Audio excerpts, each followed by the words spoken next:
देखो fifth sample paper का section A का फर्स्ट क्वेश्चन है a coin is tossed and then a die's thrown कहते जो एक कोइन टोस किया है नाल की थ्रो करता एक डाई में कहते find the probability of training A 6 given that had came up.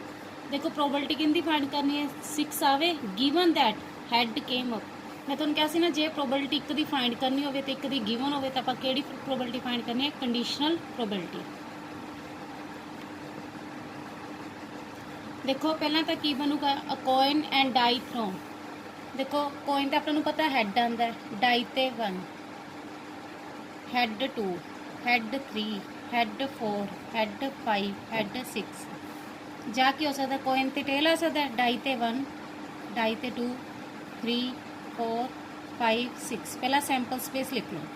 ये अपने को टोटल किन्ने केस बन गए 12।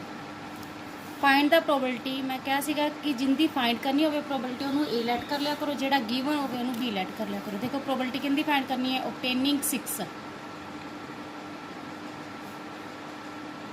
गिवन की है हैड केम अप। देखो ऑब्टेनिंग 6 की प्रोबेबिलिटी पहला तो चांस लिख लो किन्ने हैड 6 ते टेल 6। उन्होंने क्या हैड केम अप हैड वाले किन्ने केस है 6 केस है लिख लो।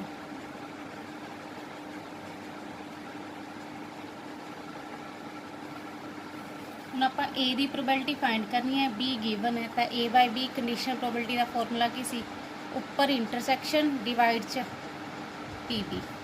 देखो इंटरसैक्शन च कॉमन की आ रहा है थोड़ा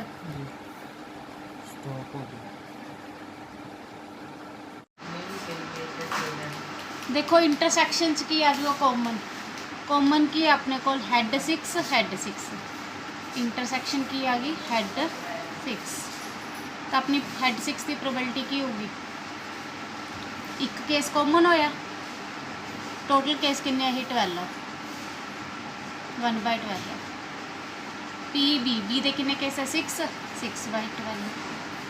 12 कैंसल 1/6 आ जाए। बस ये ध्यान रखियो एक कोइन टोस करते हैं तो एक डाई थ्रो करते हैं तो अपने पता है कोइन ते तो हैड भी आ सकता है टेल भी आ सकता है बट डाई ते की आ सकता है 1 2 3 4 5 6 तो हैड दे नाल 1 भी हो सकता है हैड दे नाल 2 हैड दे नाल 3 हैड दे नाल 4 हैड दे नाल 5 हैड दे नाल 6 या टेल दे नाल 1 टेल दे नाल 2 टेल दे नाल 3 टेल 4 टेल 5 ते टेल 6। इन्होंने की क्या प्रोबेबिलिटी कहती फाइंड करो 6 ऑब्टेन हो 6 हूँ अपने दो केस चाह रहे हैं हैड 6 ते टेल 6 बी गिवन है हैड केम अप हैड अपने को 6 केसिस चाह रहे हैं 6 केसिस है ना had 1 had 2 had 3 had 4 had 5 had 6 अपने की पता है कंडीशनल प्रोबेबिलिटी फाइंड करनी होंगी है जो एक दी प्रोबेबिलिटी फाइंड करनी होंगी है तो एक दी प्रोबेबिलिटी गिवन हो जाती है तो ए बाय बी का फॉर्मूला की होगा उपर इंटरसैक्शन अपॉन पी बी।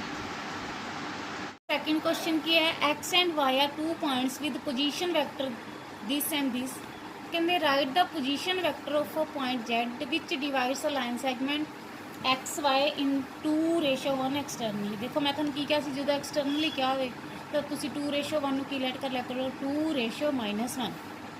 देखो एक्स भी है अपने को वाई भी है आप जेड फाइंड करना है आप रेशो की रख ली 2:-1। ए दे पोजीशन वैक्टर की है sorry x they 3a + b vector why they a vector - 3b vector तुसी जेड फाइंड करना है। सैक्शन फॉर्मूला इधर मल्टीप्लाई इधर मल्टीप्लाई। देखो पहले इनकी इहदे नाल मल्टीप्लाई करोगे आप पोजीशन वैक्टर किंदे फाइंड करने हैं जेड के 3a + b दी -1 नाल मल्टीप्लाई कर दो प्लस 2 दी a - 3b नाल मल्टीप्लाई कर दो और पहुँच की करते हैं इन्होंने दोनों का plus -3a vector -b vector + 2a vector -6b vector 2 - 1 कितना हो जाएगा 1। देखो -3a + 2a -a vector -b -6b -7b vector answer आ गया। थर्ड क्वेश्चन है if a line makes angle θ1 θ2 θ3 with axis का मतलब X axis Y axis Z axis then find the value of cos 2 θ1 plus cos 2 θ2 plus cos 2 θ3। देखो अपने को relation सीगा ना कि cos square theta 1 plus cos square theta 2 plus cos square theta 3 equal to किंदे होगा 1 की। देखो आंसर किंदे च चाहिए तुहानूं कोस च, तो कोस स्क्वायर थीटा का फॉर्मूला अप्लाई कर दो कोस च। की सीगा अपने कोल कोस स्क्वायर थीटा का फॉर्मूला, देखो कोस स्क्वायर थीटा 1 का फॉर्मूला अप्लाई कर दो 1 plus cos 2 theta 1 by 2 1 plus cos 2 theta 2 by 2 1 plus cos 2 theta 3 by 2 equal to 1। Taking LCM,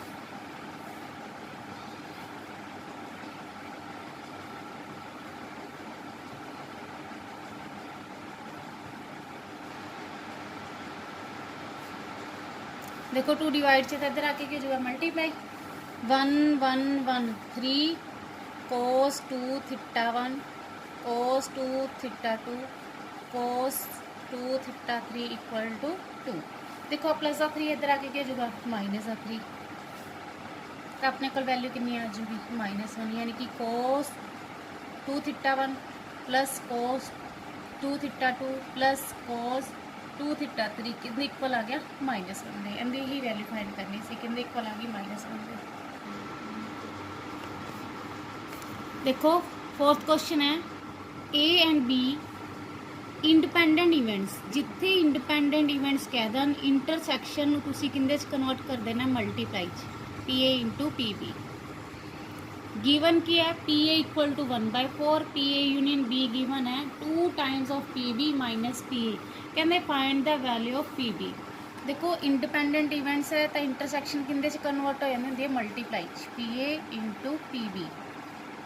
P A given है 1/4, P A union B given है 2 times of P B minus P A. देखो P A union B का formula क्या होंगे P A plus P B minus intersection equal to 2 P B minus P A given है। P A की value थोड़े कोल कितनी है 1/4, पी बी अपने गिवन नहीं का फाइंड करना है। पी ए इंटरसैक्शन बी की जगह तुसी की पुट कर सकते हो P A into P B equal to 2 times of P B minus P A की वैल्यू 1/4। देखो P B common 1 minus P A की वैल्यू पुट कर दोगे। देखो पी बी कॉमन लिखता है, इतने 1 माइनस पी ए रह जाऊगा, पी ए की वैल्यू अपने गिवन है 1/4 2 पी बी माइनस 1/4। देखो इन्हू सोल्व कर लो, एलसीएम लिखा 4 4 minus 1 equal to 2 P B minus 1/4। 4 minus 1 3/4 equal to 2 times of P B minus 1/4। देखो पी बी वाली वैल्यू एक साइड रख लो, बाकी एक साइड रख लो, और प्लस का 2 पी बी इधर आके कि जो नेगेटिव है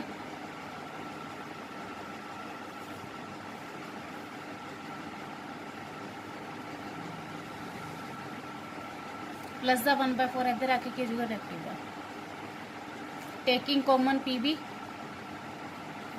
3/4 माइनस 2 माइनस 1/4 माइनस 1/4 माइनस 2/4 हो जाएगा।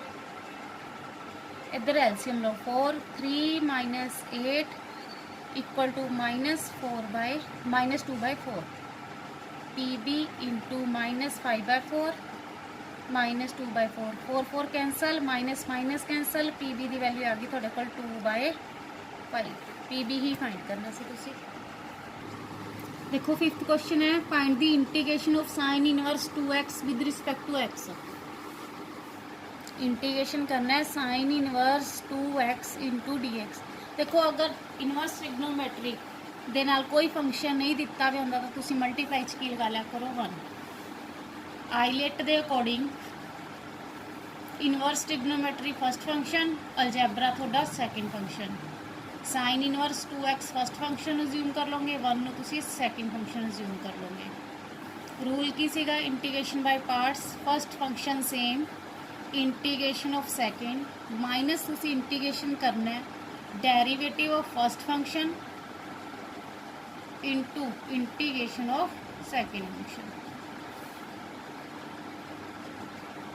देखो 1 का इंटीग्रेशन की हो जाएगा एक्स, साइन इनवर्स 2x का derivative 1 upon root of 1 minus 2x the square into च आप एंगल का डेरिवेटिव करांगे, एंगल का डेरिवेटिव 2x का डेरिवेटिव 2, 1 का इंटीग्रेशन की हो जाएगा x D x, sine inverse 2x into x minus integration 2x upon root of 1 minus 4x square d x. देखो 1 माइनस 4x के पुट कर दो, ठीक, डेरिवेटिव ऑफ 1 0 हो जाएगा, माइनस 4x के derivative minus 8x d t by d x. देखो x d x कि को आ जाएगा माइनस डी टी बाई 8 दे, इतने वैल्यू पुट कर दो।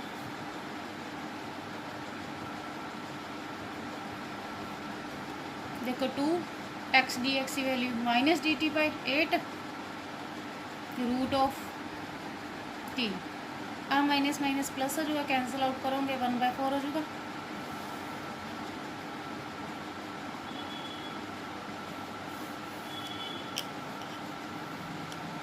देखो टी दी पावर कितनी है थोड़े कोल 1/2, रूट का मतलब 1/2 हो जाएगा, ऊपर जाके पावर नैगेटिव दी हो जाएगी, इंटीग्रेशन कर दो, इधर तो सेम ही लिख दोगे, टी दी पावर माइनस हाफ का इंटीग्रेशन कितना हो जाए, टी दी power minus half plus 1 minus half plus 1 plus सी।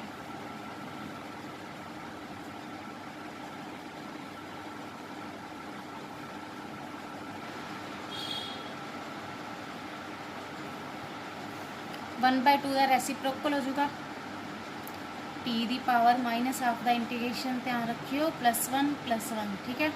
सोल्व करके थोड़े को 1/2 हो गया, रेसिप्रोकल कर दोगे, sign inverse 2x into x plus 1/4 into 2। देखो इतने टी की वैल्यू पुट कर दो, टी की वैल्यू कितनी सी थोड़े को 1 minus 4x square whole power 1/2 plus c, this one cancel. देखो ऑप्शन च की है, 5th क्वेश्चन दे write the anti derivative of this, anti derivative का मतलब भी की होंदा इंटीग्रेशन, यानी कि तुसी इंटीग्रेशन करना है 3 root x plus 1/√x with respect to x. देखो रूट एक्स का मतलब कितना पावर 1/2, जो आप इंटीग्रेशन करांगे पावर च प्लस 1 डिवाइड च भी प्लस 1, हूँ रूट है, रूट का मतलब क्या होता है पावर 1/2। देखो डिवाइड च है, ऊपर जाके पावर की हो जाएगी नैगेटिव दी, यानी कि माइनस 1/2, जो इंटीग्रेशन करोगे प्लस 1 प्लस सी आ जाएगा, एक्स की पावर 3/2 एक्स की पावर 1/2 प्लस सी। रेसिप्रोकल करोगे 3/2 का कितना जो 2/3, एक्स की पावर 3/2 1/2 का रेसिप्रोकल करोगे 2 एक्स की power 1/2 plus c, this one cancel, 2x की पावर 3/2 प्लस 2x की पावर 1/2 प्लस सी, इनका इंटीग्रेशन आ गया। देखो 6th क्वेश्चन है write the sum of order and degree of the differential equation this. देखो डिफरेंशियल इक्वेशन का ऑर्डर लिखो, डिग्री लिखो, फिर उन्होंने की करते हैं ना सम, d² अपॉन dx² दी whole power 2 plus dy dx दी whole power cube plus x की पावर 4 इक्वल टू 0। देखो ऑर्डर के अंदर हाईएस्ट डेरिवेटिव, देखो ये फर्स्ट डेरिवेटिव है, सेकंड डेरिवेटिव है, यानी कि ऑर्डर क्या हो गया, हाईएस्ट डेरिवेटिव की हो गया, सेकंड डेरिवेटिव हो गया ना, तो ऑर्डर थोड़ा क्या हो गया 2। हाईएस्ट डेरिवेटिव की जी पावर होंगी है, थोड़ी की होंगी डिग्री, डिग्री भी की होगी 2। इन्हों का आप करना है sum order plus degree, order 2 plus degree 2 कितना आ जाएगा 4। देखो सेक्शन बी क्वेश्चन 7 था, solve the differential equation dy dx plus y equal to cos x minus sin x। देखो तो डिफरेंशियल इक्वेशन किस टाइप की दी हुई है, dy dx plus p y equal to q. कहते लिए आप करते हैं इंटीग्रेटिंग फैक्टर यूज़ करते हैं, इंटीग्रेटिंग फैक्टर कहते कोल होंदा सी ई दी पावर च पी का integration with respect to x, p की होंदा सी वाई का कोफिशिएंट, देखो वाई का कोफिशिएंट की है 1, तो ई दी पावर च 1 का इंटीग्रेशन करोगे तो थोड़े कोल क्या जो ई दी एक्स। फर्स्ट ऑफ ऑल तुम ये रखना ध्यान कि डी वाई डी एक्स का कोफिशिएंट 1 होना चाहिए, देखो है ना इधर भी 1 है तो इधर भी 1, ਹੁਣ ਤੁਹਾਡੇ ਕੋਲ e ਦੀ ਪਾਵਰ x ਤੁਹਾਡਾ ਇੰਟੀਗ੍ਰੇਟਿੰਗ ਫੈਕਟਰ ਆ ਗਿਆ, ਉਹਦੀ ਫਸਟ ਇਕੁਏਸ਼ਨ ਨਾਲ ਕੀ ਕਰ ਦਾਂਗੇ ਆਪਾਂ multiply by first equation e ਦੀ पावर x ਇਹਦੇ ਨਾਲ ਮਲਟੀਪਲਾਈ ਕਰੋ। देखो e ਦੀ x into dy dx plus e ਦੀ x into y equal to e ਦੀ power x into cos x minus e ਦੀ power x into sin x। देखो इधरली साइड 'ਚ मैं ਤੁਹਾਨੂੰ ਕਿਹਾ ਸੀ प्रोडक्ट रूल ਲੱਗਿਆ ਹੁੰਦਾ, यानी कि ਆਪਾਂ डेरिवेटिव बनाने होंगे ना, प्रोडक्ट रूल लगाने होंगे ना, e ਦੀ पावर x यानी कि फस्ट फंक्शन सेम सैकेंड दा derivative plus second function same first दा डेरिवेटिव। तो तुसी ये देखना है कि ये प्रोडक्ट रूल किंदा है, एक तो होंदा डेरिवेटिव प्रोडक्ट रूल किंदा e दी पावर x यानी कि इंटीग्रेटिंग फैक्टर दा इंटू y। इंटीग्रेटिंग फैक्टर अपना क्या है e x इंटू वाई। देख लो प्रोडक्ट रूल लगा के देखो e x सेम y दा derivative dy dx plus y function same e दी पावर x दा डेरिवेटिव e x, यानी कि थोड़ा प्रोडक्ट रूल है किंदा e दी पावर x इंटू y दा डेरिवेटिव किंदा e दी power x integrating factor into y दा e दी x cos x e दी x sin x। दैन की करते हैं इंटीग्रेशन, डेरिवेटिव है इंटीग्रेशन के अंदर खत्म e x इंटू वाई। देखो आप इंटीग्रेशन दोनों अलग अलग कर दो दोनों का। कोस का डेरिवेटिव माइनस साइन एक्स होंदा है, तो रूल कराया सी कि अगर function e x into function plus चंदा function e x into function derivative पिया हो फंक्शन का, ठीक है, तो आप डेरिवेटिव वाले नू सेम रख के बाकी नू सोल्व कर लेने। देखो इनका first second first function same integration second का ई एक्स का इंटीग्रेशन ई एक्स माइनस इंटीग्रेशन करना डेरिवेटिव फस्ट का कोस एक्स का derivative minus sign X into च ई एक्स का इंटीग्रेशन ई एक्स। इधर सेम डेरिवेटिव है ना कोस एक्स का माइनस साइन एक्स, इनू तुसीं सोल्व नहीं करना, तुसीं इधर वाले पोर्शन में सोल्व करोगे।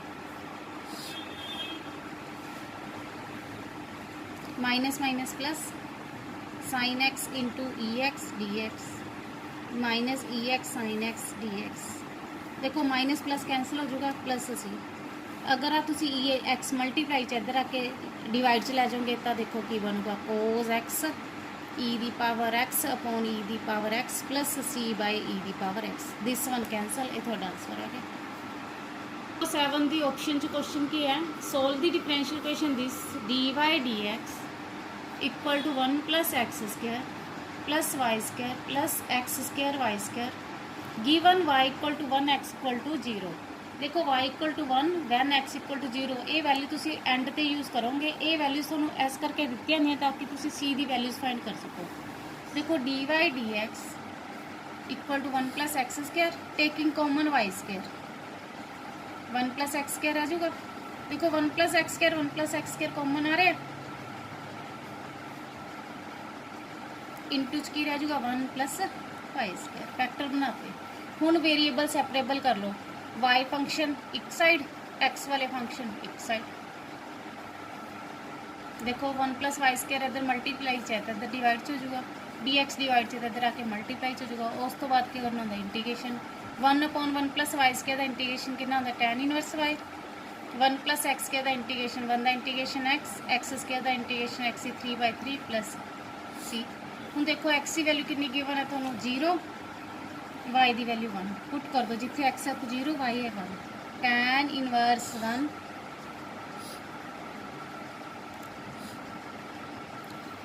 टैन इनवर्स 1 किंदे इक्वल होंदा π/4 दे, ठीक है, ये तो 0 ही हो जाएगा। सी की वैल्यू कितनी आ गई π/4, सी की वैल्यू इतने पुट कर दो tan inverse Y equal to X plus X cube by 3 plus π/4। ये थोड़ा आंसर हो गया। देखो 8th क्वेश्चन की है ए वेक्टर गिवन है बी वेक्टर गिवन है राइट है unit vector along the vector this. देखो ए वेक्टर अगर क्या गिवन हो उनका यूनिट वेक्टर फाइंड करना हो तो ए क्या किंदे इक्वल होंदा ए वेक्टर अपॉन ए वेक्टर का मैग्नीट्यूड। बट इत्थे तुहानूं की कहेगा यूनिट वेक्टर किंदा फाइंड करना है 3a माइनस 2b वेक्टर का, यानी कि यूनिट वेक्टर 8th क्वेश्चन च की कहते हैं यूनिट वेक्टर फाइंड करो किंदे अलोंग 3a माइनस 2b। उपर तो 3a माइनस 2b लिख दोगे, डिवाइड च 3a माइनस 2b का मैग्नीट्यूड। देखो तुहाडे कोल 3a माइनस 2b है, पहला तुसीं 3a माइनस 2b फाइंड करो। ए वैक्टर की वैल्यू भी गिवन है, बी वैक्टर की वैल्यू भी गिवन है। ए वैक्टर की वैल्यू गिवन है थोनों I plus 2j minus 2b, B vector की वैल्यू गिवन है j plus 2k, 3i cap plus 6j cap minus 2j cap minus 4k cap, 3i cap plus देखो 6j cap चो 2j cap minus कर दोगे तो 4j cap minus 4k cap. फिर इहदा तुसीं की फाइंड करना magnitude, root of 3 square plus 4 square plus minus 4 square. Solve कर दो 9 प्लस 16 प्लस 16, 32 प्लस 9 41। थोड़े कोल 3a माइनस 2b की वैल्यू भी हैगी है, उनका मैग्नीट्यूड भी है, इतने वैल्यू फॉर्मूले पुट कर दो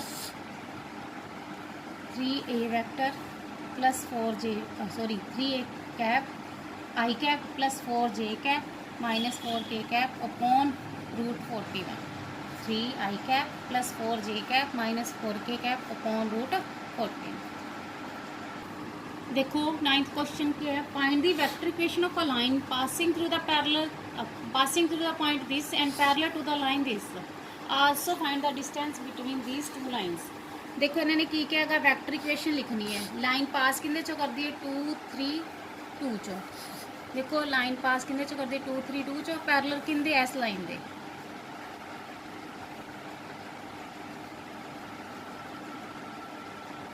तुसी ये ध्यान रखना है कि अगर दो लाइन्स पैरेलल होंदियां तो उन्होंने पासिंग पॉइंट अलग अलग हो सकते हैं, बट जो पैरेलल वैक्टर होंदा वो कहंदा सेम होंदा।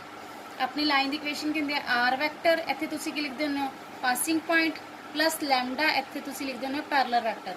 देखो जी इस लाइन की इक्वेशन फाइंड करनी है, पासिंग पॉइंट 2 3 2 गिवन है, यानी कि लिख दोगे 2i cap plus 3j cap plus 2k cap plus lambda parallel vector. Parallel vector की है थोड़ा 2i cap minus 3j cap plus 6k cap.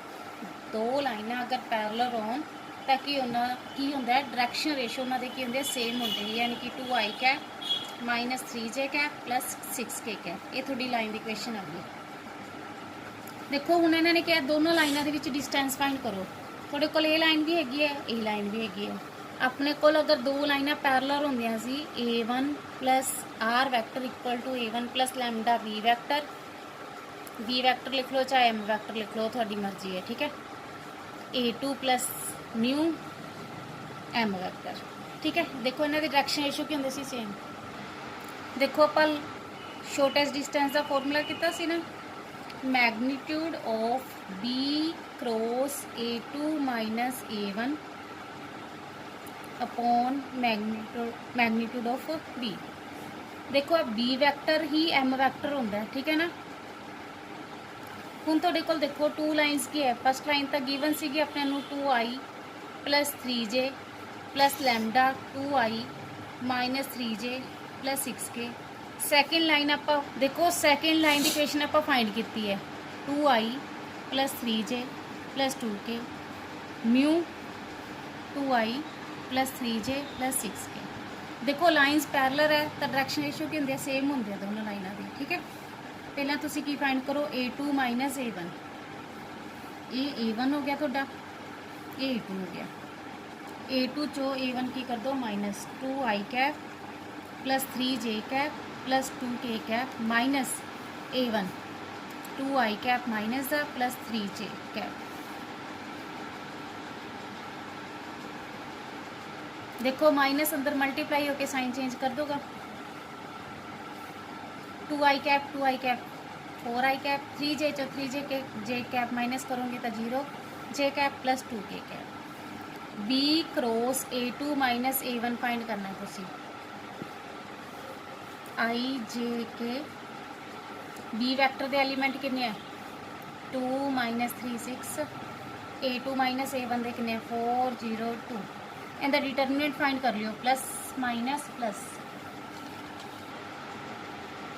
देखो b cross a2 minus a1 थोड़े कोल कितना आ गया minus 6i cap plus 20j cap plus 12k cap. एक थोनू की चाहिए b का मैग्नीट्यूड, फॉर्मूले के अकॉर्डिंग सारी वैल्यूज फाइंड कर लो। b मैग्नीट्यूड 2 दी स्क्वायर प्लस माइनस 3 दी square plus 6 square the square root 4 plus 9 plus 36 49 49 का रूट कितना हो जाएगा 7। देखो फॉर्मूला की सी अपने को b cross A2 minus A1 upon b का मैगनीट्यूड फिर होल मैगनीट्यूड।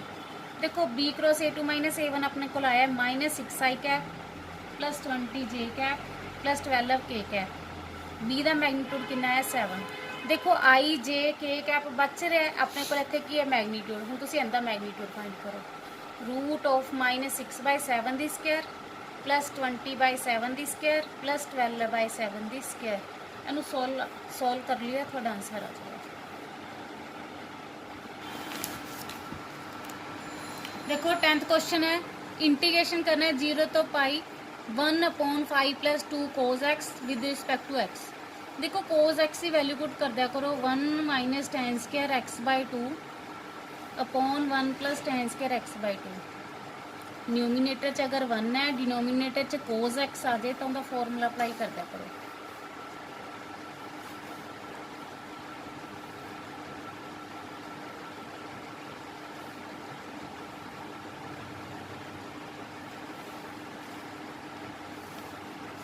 टेकिंग एलसीएम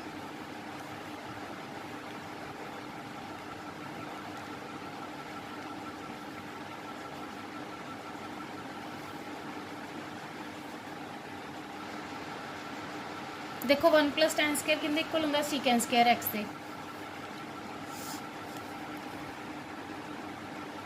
इधर तुसी सोल्व कर दो 5 × 1 5 plus 5 × tan square x/2 plus 2 × 1 -2 × tan square x/2। देखो secant स्क्वायर रेसिप्रोकल होके ऊपर आ जाऊगा। देखो इन्हू सोल्व करोगे 5 + 2 7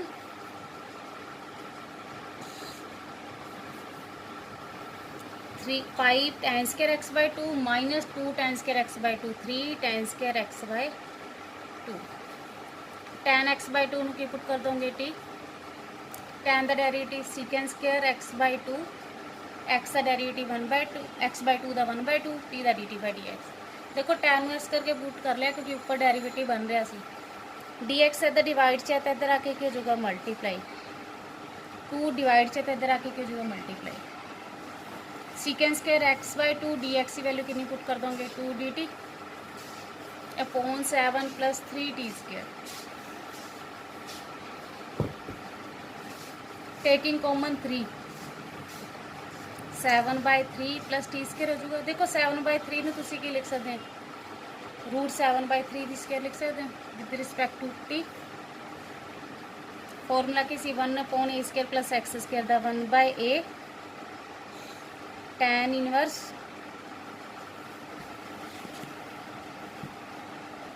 t/e।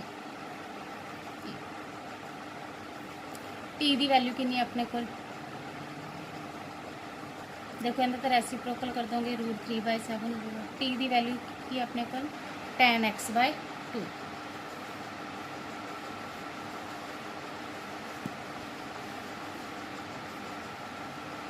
पहला पाई पुट कर दो फिर 0 पुट कर दो।